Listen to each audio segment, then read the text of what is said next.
knew it was none of his business. One day, the little mole poked his head out from underground to see whether the sun had already risen. Then it happened. It looked a little like a sausage, and the worst thing was, it landed right on his head. "How mean!" cried the little mole. "Who has done this on my head?" But he was so short-sighted that he couldn't see anyone around.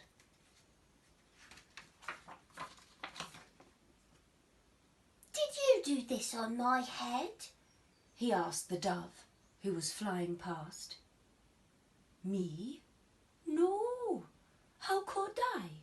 I do it like this," she answered. And splish, plish, a moist white blob landed on the ground right next to the little mole. His right leg was splashed with white. "Did you do this on my head?" he asked the horse, who was grazing in the pasture. "Me? No. How could I? I do it like this." And flump, plump, 5 big fat horsey apples plopped down within a hair's breadth of the mole. He was very impressed. "Did you do this on my head?" he asked the hare. "Me? No. How could I? I do it like this," answered the hare. And rat-a-tat-tat, 15 little round beans shot past the mole's ears. He saved himself with a daring leap.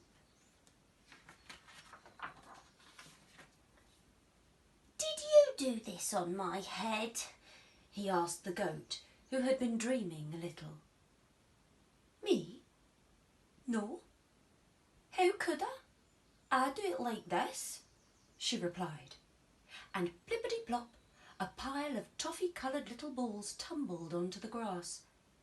The little mole found them most appealing.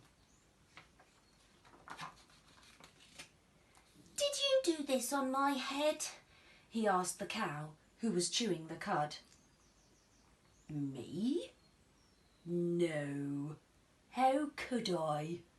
I do it like this." And kaplosh! A big brownish-green pancake flopped into the grass just next to the mole. He was very relieved that it had not been the cow who had done something on his head.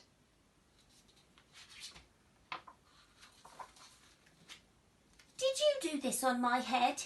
he asked the pig. "Me? Nah. How could I? I do it like this," replied the pig. And pop, splat, a little soft brown pile fell onto the grass.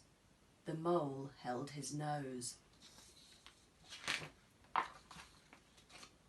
"Did you do this on my—" he was going to ask again, but as he came closer, he saw only 2 big, fat, black flies, and they were eating.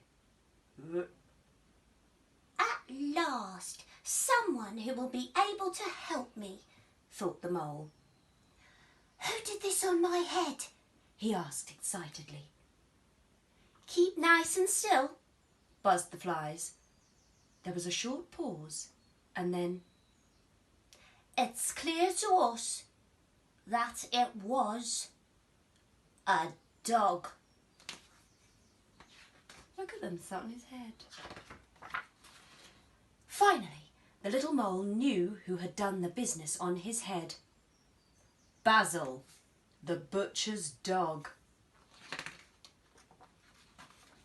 Quick as a flash, he climbed onto Basil's kennel and bling! A tiny black sausage landed right on top of the dog's head. Satisfied at last, the little mole disappeared happily into his hole underground.